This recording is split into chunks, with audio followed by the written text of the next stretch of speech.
Camelot 331 here, and a boycott has been filed. People are super pissed, and with good reason, in my complete and honest and professional opinion. There's good reason for this. So Meijer has been in the news cycle a lot lately for various different reasons, and this time it's pretty gross. And I'm going to tell you why, because I know this is going to be a divisive kind of video.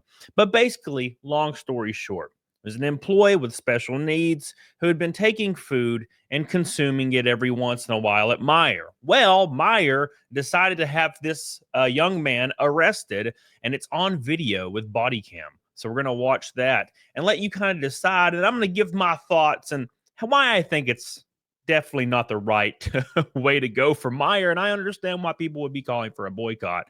But before we get into it, make sure you like this. Very important. Your view no longer counts unless you like, watch the whole video, or comment, and other stuff like give me a kiss on the forehead. That's the most important thing you can do for me algorithmically. So let's get into this. Check this out. First, we're going to start with the video so you guys can get an idea of what the hell's going on here. So here's the video right here. It says Americans are calling for a boycott of the retailer Meijer after body cam footage revealed this $15 billion corporation had a 16-year-old disabled deli worker named James arrested for taking just $110 in food over the course of 3 months just to get through his shifts. Now, what's very important, and I'm sure you guys are very aware of this, is I would wager that all this food that he had taken was going to be thrown out, right? And I'll give you a short, little, tiny, sweet thing. When I was working at Guthrie's, when I was 16 years old, I had just turned 16. I worked there every day. I mean, they didn't give a damn. I worked there 7 days a week for the first month, And after my shift was over, we had cold ass chicken fingers laying there in this little tray, and I ate one of them. And the manager, Peggy told the owner, and I was fired the next day for eating a chicken finger that was cold and definitely going to be thrown away. I was confused at the time, but to be fair, I hated it. I hated Guthrie's anyway, so it was fine with me. Then I started working at GameStop, and life got really great. Let's check out this video, guys. Here, check this out.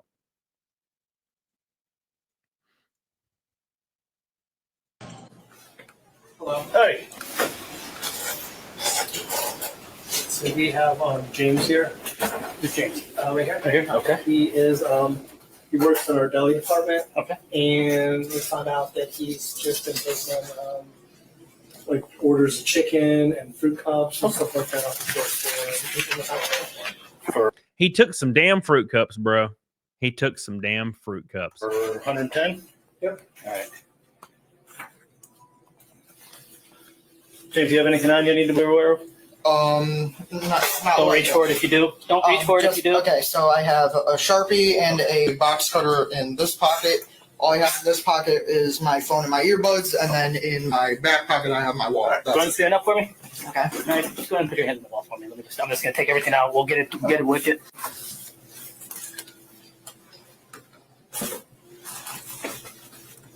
You know what I'm going to say this is, and this is from my opinion. This is probably a very boring location and nothing ever happens. And this is the most exciting thing that these managers had control over in the last year, right? Oh God, somebody stole $110 over the course of several months, by the way. That's like eating a chicken finger like once every 3 days. Like no shit. Right. And this is probably the most exciting thing that's happened to these people's miserable lives. So wherever the hell this is located, which we'll find out. And they took it upon themselves to create some excitement. Right. Because for a damn fact, there's people in the back room smashing pissers and with their managers, and they're not getting arrested. I'm just saying, unrelated. But I do digress.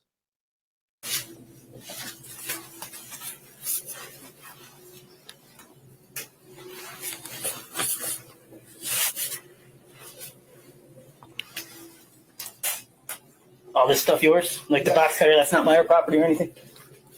That should be my property. Yeah, that is. So then I can stay here with them. Yeah. All right. And everything else. Anything in your shoes or anything like that? Nope.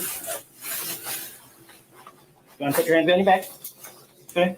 You can put your palms together and drop that. Put your palms together. Palms together. Palms. So, so you can obviously see here he's getting arrested for $110 in theft. And I'll tell you why this is happening exactly. So companies will usually monitor an associate that they might suspect is taking something until achieves a certain threshold to be charged as a felony in that local area, like your city or whatever. Usually, different cities will have different thresholds for a felony for theft. And what Meijer probably did was the manager probably knew he probably had seen this guy eating some chicken, and he's like, yeah, I'm just eating some chicken, blah blah blah. And the manager was just probably like, oh, I'm gonna watch this for a while just so I can make sure it gets over that threshold, so we can charge you with a felony. When I was at GameStop, they did that all the time. They would watch an employee until he got to about $1,000 in theft, and then they would charge him with a felony and have him arrested in the store. Now, whether that's right or wrong, whatever, but that's what they did. And that's, in this case with Meijer, I think it's incredibly wrong.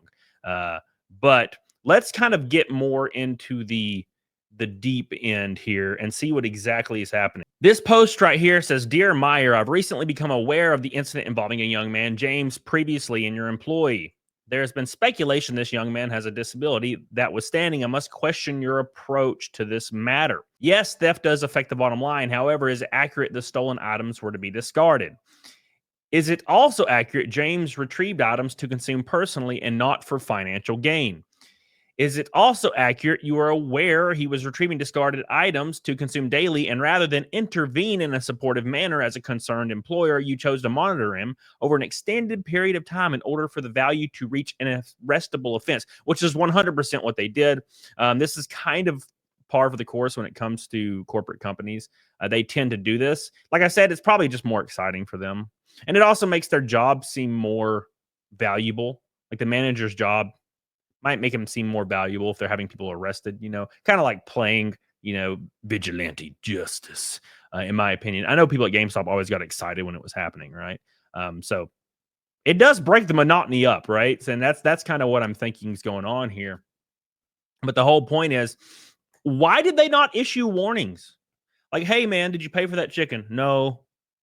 Okay, well, make sure, you don't do that anymore. Okay, and then you prevented everything from happening. Right? Why wasn't there multiple warnings issued? If there was any issued, right?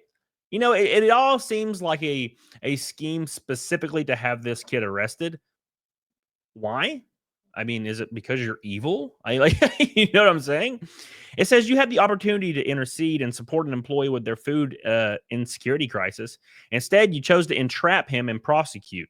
If this is your company policy regarding employees, one can only speculate how little you value your customers. Additionally, can you please justify why those who receive taxpayer-funded government assistance are offered a discount that is not available to others? As a consumer, I have many options and will no longer support or patronize your stores. And that's a great point. There's people out there that get shit for free. I know it's very weird when you work at a place, you almost assume that you'll have deals or be cut a break, and it's almost the complete opposite, right? I guess it's because the people in management actually do have some sort of control over you, and they will exercise it to fill something, right? Corporate companies are pretty bad sometimes, but I think it's almost amplified by people that are power hungry getting into small management positions and going haywire. When I was a district manager over at Walmart, every single manager, with the exception of 3, and there was like over 100 in my stores, every single manager, with the exception of 3 or 4, were power hungry psychos that took their job so serious that it was terrifying. And they were just a Walmart manager, you know what I'm saying? Right? So I think that has to do with it a little bit, but I do digress. This person says, when I worked at many jobs, several in restaurants at Orange Julius and Sam Sandwiches, we were allowed meals at no cost. And that's the weird thing, man. That is the strangest thing about all this is I've never worked at a restaurant where they did that.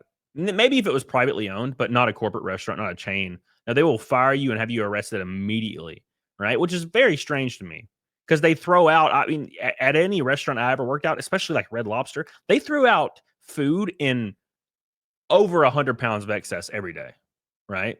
This person says he was taking food from the throwaway bin. Meijer wasn't losing money. I hope the blowback is huge. Get this kid a lawyer and sue the shit out of them. You disgust me, Meijer.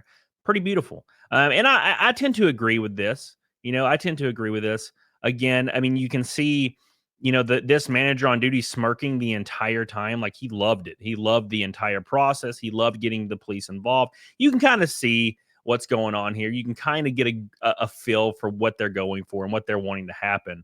But luckily, our boy James has a GoFundMe available right here, and it's already raised $10,000. So I'm going to put that in the description if you choose to support that. I think that's pretty cool. You know, because you can tell this dude, he's been through some shit. He's trying to survive out here in this world. He's just taking a few scraps out of the throwaway bin, and he's going to face legal ramifications for it, possibly a felony or something to that nature. And that's just gross, in my opinion. And this seems to be the way of the corporate company, right? They don't give two shits about their employees. They probably give less shits about their employees than anything at all that has to do with anything that they see on a daily basis. It's kind of gross, but what do you think? Make sure you comment down below and tell me your story if you've been involved in this. I know I worked retail for 11 or 13 years, actually, and I saw this kind of thing happen pretty regularly.